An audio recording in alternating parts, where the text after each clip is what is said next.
தவக்காலத்தின் முதல் வாரத்தில் இருக்கும் நாம் இன்றைய நாளை நற்செய்தியாளர் புனித லூக்கா எழுதிய 8ஆம் அதிகாரம் 27 முதல் 32 வரை உள்ள இறை வார்த்தைகளோடு சேர்ந்து நாம் பயணிப்போம். கல்வாரிக்கு போகலாம் வாரி,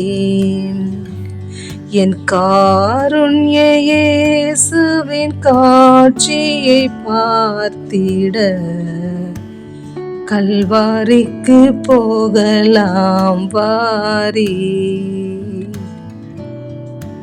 ஆம், இந்த தவக்காலம் மனமாற்றத்தின் காலம். தவக்காலம் மன்னக வாழ்வின் புண்ணியங்கள் சேர்க்கும் காலம்.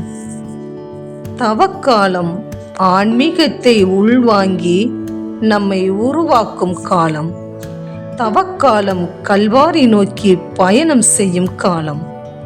தவக்காலம் பாவத்தை போக்கி பிறரன்பை சுவைக்கும் காலம் என்ற எண்ணத்தோடு இன்றைய நற்செய்தியில் வரும் கெரசேனர் நகரை சேர்ந்த ஒரு மனிதர் தீய ஆவிகளால் ஆட்கொள்ளப்பட்டு சமூகத்தால் புறந்தள்ளப்பட்டு ஊருக்கு வெளியே உள்ள அந்த மனிதர் இயேசுவை கண்டதும் கத்திக்கொண்டு அவர் முன் விழுந்தார்.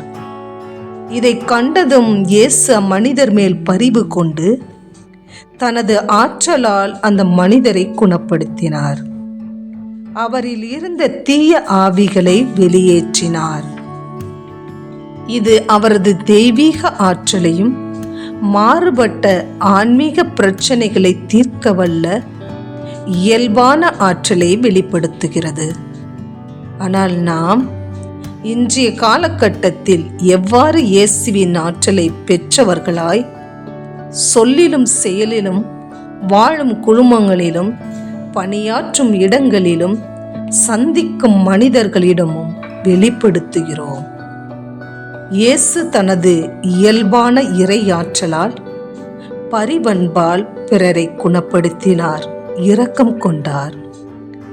நாமும் அவற்றை வெளிப்படுத்தும் விதமாக இயேசுவின் பரிவன்பை பெற்றவர்களாய், அவரில் நம்பிக்கை கொண்டவர்களாய் நிறைவான அருளை இத்தவ காலத்தில் பெற்று வாழ்வோம். ஆமென்.